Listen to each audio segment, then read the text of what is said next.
doubt that governments around the world have had their fair share of disturbing and unethical experiments. Some true, some not, but if you're like me, it's fair to question such experiments. Indeed, the Russian sleep experiment is one of those disturbing stories. Posted on a bodybuilding forum on August 20th, 2009, that reads as follows. Russian researchers in the late 1940s kept 5 people awake for 15 days using an experimental gas-based stimulant. They were kept in a sealed environment and carefully monitored their oxygen intake so the gas didn't kill them, since it was toxic in high concentrations.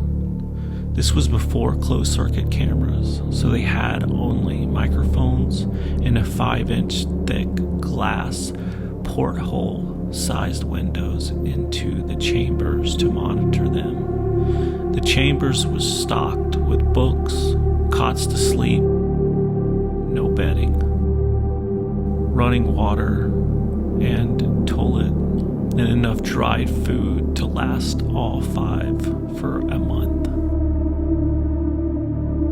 The test subjects were political prisoners deemed enemies by the state during World War II. Everything was fine for the first 5 days. The subjects hardly complained, having been promised falsely that they would be free if they submitted to the test and did not sleep for 30 days. Their conversations and activities were monitored, and it was noted that they continued to talk about increasingly traumatic events in their past, and the general tone of their conversations took on a darker aspect after the 4-day mark. After 5 days, they started to complain about the circumstances and events that led them to where they were, and started to demonstrate severe paranoia. They stopped talking to each other and began, alternatively, whispering to the microphone and one-way mirror portholes. Oddly, they all seemed to think they could win the trust of the experimenters by turning over their comrades, the other subjects in captivity with them. At first, the researchers suspected this was an effect of the gas itself. After 9 days, the first of them started screaming. He ran the length of the chamber, repeatedly yelling at the top of his lungs for 3 hours straight. He continued attempting to scream, but only able to produce occasional squeaks. The researchers postulated that he had physically torn his vocal cords. The most surprising thing about this behavior is how the other captives reacted to it. Or rather, didn't react to it. They continued whispering to the microphones until the second of the captives started to scream. The 2 non-screaming captives took the books apart, smearing page after page with their own feces, and pasted them calmly over the glass portholes. The screaming promptly stopped. After 3 more days passed, the researchers checked the microphones hourly to make sure that they were working, since they thought it impossible that no sound could be coming with 5 people inside. The oxygen consumption in the chamber indicated that all 5 must still be alive. In fact, it was the amount of oxygen 5 people would consume at a very heavy level of strenuous exercise. On the morning of the 14th day, the researchers did something they said they would not do to get a reaction from the captives. They used the intercom inside the chamber.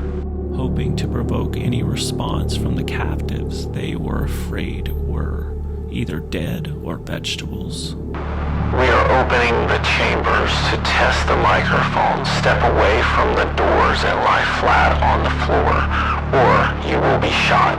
Compliance will earn one of you your immediate freedom.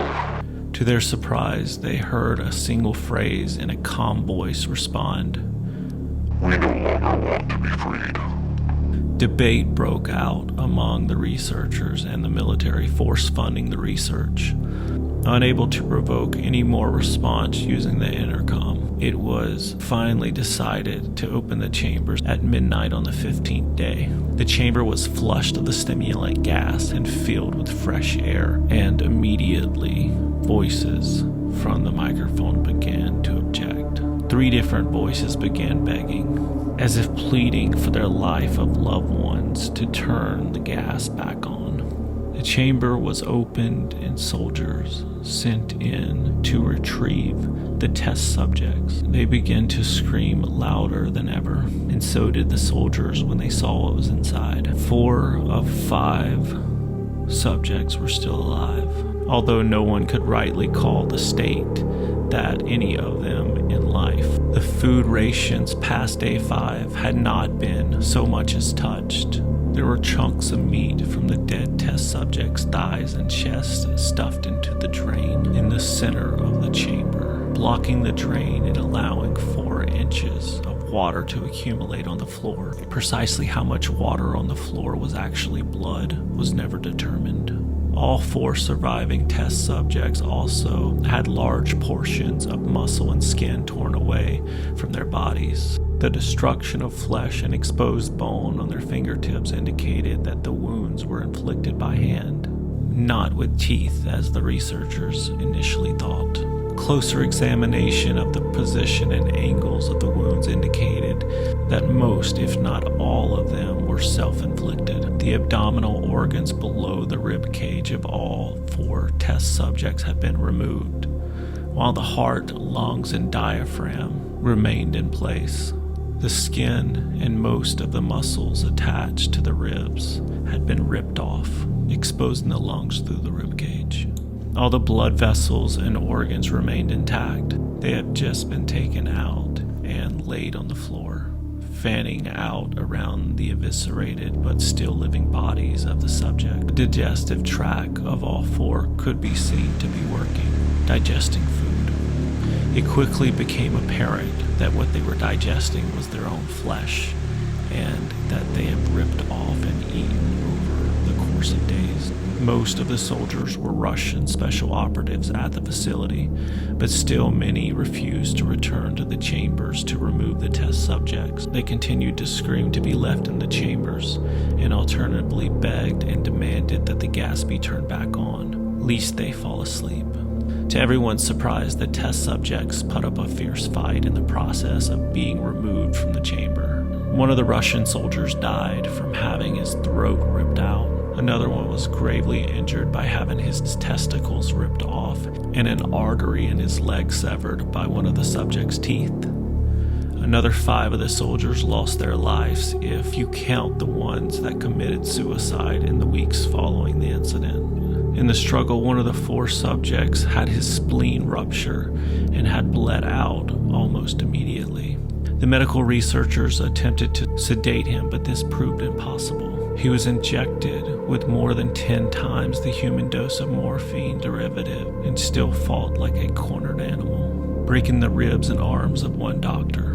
When the heart was seen to beat for the full 2 minutes after he had bled out to the point there was more air in his vascular system than blood. Even after it stopped, he continued to scream and flail for another 3 minutes, struggling to attack anyone in reach and just repeating the word "more" over and over, weaker and weaker until he finally fell silent.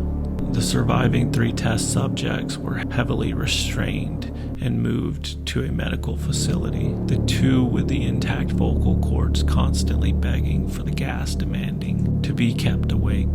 The most injured of the 3 was taken to the only surgical operating room that the facility had. In the process of preparing the subject to have his organs placed back within his body, it was found that he was effectively immune to the sedative to prepare him for the surgery. He fought vigorously against his restraints. When the anesthetic gas was brought out to put him under, he managed to tear most of his way through a 4-inch wide leather strap on one wrist, even though the weight of a 200-pound soldier holding that wrist as well. It took only a little more anesthetic than normal to put him under, and the instant his eyelids fluttered and closed, his heart stopped. The autopsy of the test subject that died on the operating table, it was found that his blood had tripled the normal level of oxygen. In the autopsy of the test subject that had died on the operating table, was found that his blood had tripled the normal level of oxygen. His muscles that were still attached to his skeleton were badly torn, and he had broken 9 bones in his struggle to not be subdued. Most of them were from the force his own muscles had exerted on them. The second survivor had been the first of the group of 5 to start screaming. His vocal cords destroyed, he was unable to beg or object to surgery, and he only reacted by shaking his head violently in disapproval when the anesthetic gas was brought near him. He shook his head yes when someone suggested, reluctantly, try the surgery without anesthetic, and did not react the entire 6-hour procedure of replacing his abdominal organs and attempting to cover them with what remained of his skin. The surgeon presiding stated repeatedly that it should be medically possible for the patient to still be alive. One terrified nurse assisting the surgery stated that she had seen patient's mouth curl into a smile several times whenever his eyes met hers. When the surgery ended, the subject looked at the surgeon and began to wheeze loudly, attempting to talk while struggling. Assuming this must be something of drastic importance, the surgeon had a pen and pad fetched so the patient could write his message. It was simple. Keep cutting. Keep cutting. The other 2 test subjects were given the same surgery, both without anesthetic as well, although they had to be injected with a paralytic for the duration of the operation. The surgeon found it impossible to perform the operation while the patients laughed continuously. Once paralyzed, the subjects could only follow the attending researchers with their eyes. The paralytic cleared their system in an abnormally short period of the time, and they were soon trying to escape their bonds. The moment they could speak, they were again asking for the stimulant gas. The researchers tried asking why they had injured themselves, why they had ripped out their own guts, and why they wanted to be given the gas again. Only one response was given. I must remain awake. All 3 subjects' restraints were reinforced, and they were placed back into the chambers awaiting determination as to what should be done with them. The researchers facing the wrath of their own military benefactors, having failed Stated goals of their project considered euthanizing the surviving subjects. The commanding officer, an ex-KGB, instead saw potential. He wanted to see what would happen if they were put back into the gas. The researchers strongly objected, but were overruled. In preparation for being sealed in the chamber again, the subjects were connected to an EEG monitor and their restraints padded for long-term confinement. To everyone's surprise, all 3 stopped struggling the moment it was let slip that they were going back on the gas. It was obvious at this point that all 3 were putting up a great struggle to stay awake. One of the subjects that could speak was mumbling loudly and continuously.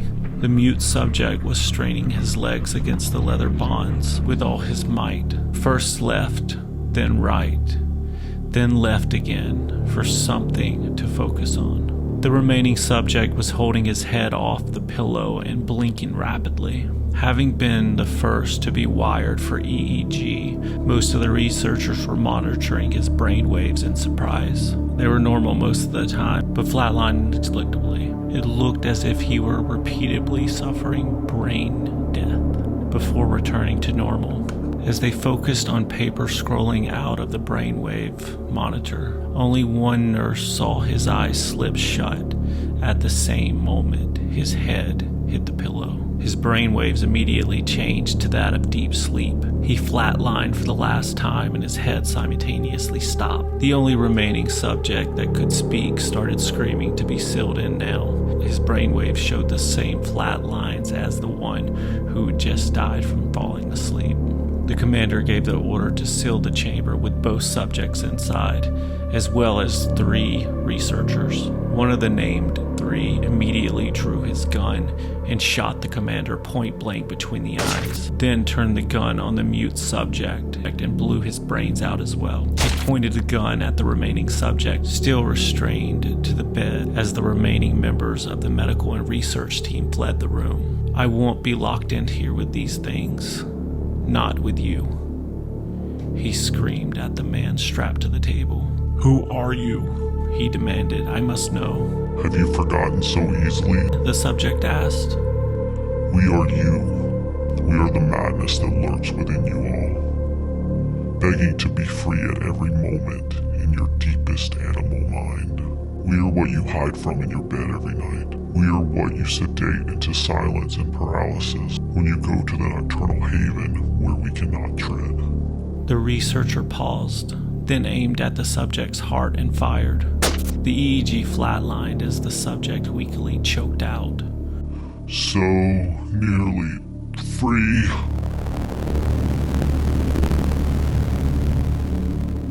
The story has a lot going on. Here's some things I've noticed.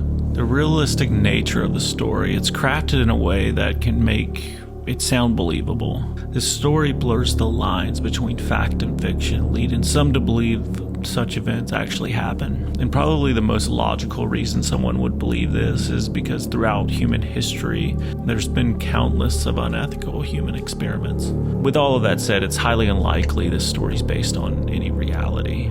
I mean, there's just a lack of credible sources. There's no scientific records or any historical data to make one believe this is actually a real experiment. In addition, the story never mentions the actual scientific goal of this experiment or any type of hypothesis of the experiment. I just can't come to the conclusion this story's real.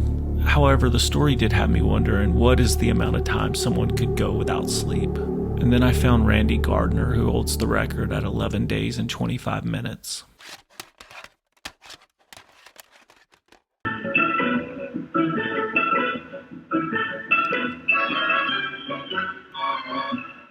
One of these young men holds an unusual world record. What is your name, please? My name is Randy Gardner. My name is Randy Gardner. My name is Randy Gardner. Only one of these young men is the real Randy Gardner. The other two are imposters, and we'll try to fool this panel. On to Tell the Truth with your host, Bud Collier. All right, you can open up the envelope, if you will, please, and follow along with me. I, Randy Gardner, am a high school senior. For a science fair at my school, two friends and I conducted a controlled experiment to see how long I could stay awake. Throughout the experiment, my friends kept an accurate record of my physical and psychological reactions. A medical doctor supervised the project, and during the last stages, a well-known psychologist and sleep specialist recorded my brain waves. Using no artificial stimulants whatsoever, I established a new world's record by staying awake for 264 hours, 11 days and nights with absolutely no sleep. Signed, Randy Gardner. How long did you sleep the minute you were through with the 11 days and nights? 14 hours and 43 minutes. And did you feel lousy when you woke up, or was it great? Well, not great, but it was okay. Fair, huh? Did you do any special exercises to keep the brain awake? Nothing special, no. How did you... Peggy Cass. Number two, how did you pass the time when the other people were sleeping? I mean, like when your family went to bed at night, what did you do? Well, there was always someone with me, the two boys that helped me. One would sleep and one would stay awake with me. Number two, what did you eat during this time? Did you have a special diet? No, ma'am, no special diet, just what I would usually eat. What mental stimulants did you use? What did you find was the most effective means of staying awake? Just actually talking yourself into it is about the best one I can think of. But all you bright-eyed people now, suppose you mark your ballots. Mark them at once, without change, and, of course, without consultation, because now it is time to vote. Vote, if you will, for number 1, number 2, or number 3. I voted for number 2 because he looks the sleepiest.